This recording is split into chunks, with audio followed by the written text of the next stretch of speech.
হ্যাঁ নিজে দেখা খাওয়ানো দাওয়ানো গা ধোয়ানো আর বাড়িওয়ালা আছে কিনলেন মহিষ না গরু? গরু কিনলেন মহিষের হাটের মধ্যে গরু মহিষ মিশি কেন? তাই কালারটা তো এরকম কে কিনেছে আপনি? কতই নিলেন ভাই? ভাই 42,000 1,42,000 করবেন এখন 1-2 বছর নাকি? এক বছর বসবো আচ্ছা মনে করেন এক বছর গরুর দাম কি কম না বাড়তি বলে মনে হচ্ছে? না নিয়ম মতনই আছে নিয়ম মতোই আছে। নিয়ম প্রতি মতনই হাটে আছে হাটে কেনে ভাই, প্রতি হাটে হাটে। নিয়ম মতনই আছে খারাপ কয়টা আছে বাড়ি?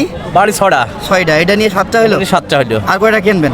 আর কেনার চিন্তা ভাবনা বেশি নেই এগুলো সব করে নিজেই পালবে, দেখাশোনা এগুলো করেন? হ্যাঁ নিজে দেখা খাওয়ানো দাওয়ানো গা ধোয়ানো সব আপনি? আর বাড়িওয়ালা আছে ভাবি আছে হ্যাঁ, আপনি হ্যাঁ। আছেন সবাই মিলে করেন? মিলে করি। তাহলে 1,42,000 1,42,000 গরু অনুযায়ী টাকা অনুযায়ী বাজার অনুযায়ী ঠিক আছে হ্যাঁ, তাই না ভাই? ঠিক আছে, খারাপ না। ঠিক আছে। চুয়াডাঙ্গা ডুগডুগি পশুহাট থেকে হ্যাঁ। কিনলেন। নাম কি আপনার? আমার নাম শুকুর আলী শুকুর আলী ভাই। এসছেন থেকে চন্দ্রবাস চন্দ্রবাস। আপনাদের ওই অঞ্চলের লোকজন তো চুল ব্যবসা করে বড় লোক হ্যাঁ হয়ে গেল। বড় লোক চুল ব্যবসা করে বড় লোক আপনি মানে কি? করেননি? না না আমি আমার জন্য করি সবাই করে।